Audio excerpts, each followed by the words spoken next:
Voilà, deuxième petite vidéo d'information. Celle-là sera relative à l'instauration d'une prime d'opérationnalité chez les pompiers de Bruxelles. Vous savez que nous avons encore des allocations forfaitaires de garde par rapport aux 34 zones de secours qui bénéficient d'une prime d'opérationnalité, quel que soit le système d'horaire euh, qu'utilisent les agents d'une zone de secours. Alors, pourquoi on parle de passer à la prime d'opérationnalité officiellement?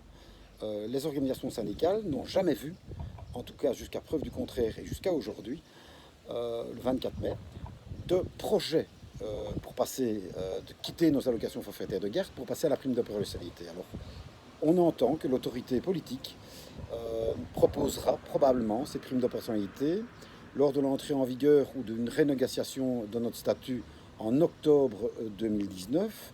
Toujours est-il que jusqu'à présent, je répète, nous n'avons rien. Il n'y a pas de projet en possession des syndicats qui ont été concertés, négociés ou quoi que ce soit. Tout ça, ce n'est que des bruits qui courent. Si c'est quelqu'un qui participe à un comité qui vous informe de ce fait, c'est qu'ils ont dur à comprendre et que leur place n'est peut-être pas au sein d'un comité, mais plutôt dans un jardin d'enfants ou quelque chose d'autre. Enfin bon, c'est une interprétation personnelle.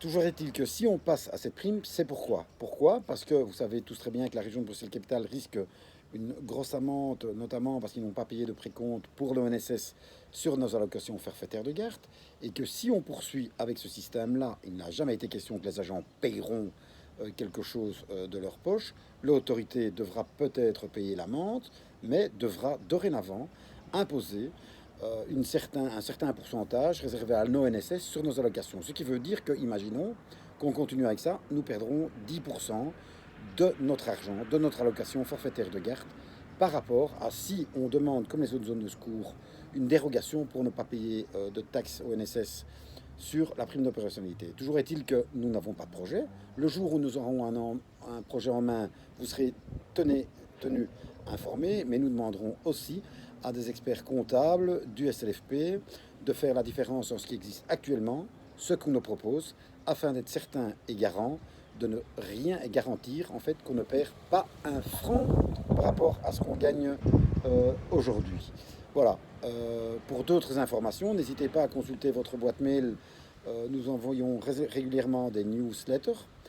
Nous continuerons à le faire et prochainement d'autres infos par vidéo via le canal YouTube. Au revoir.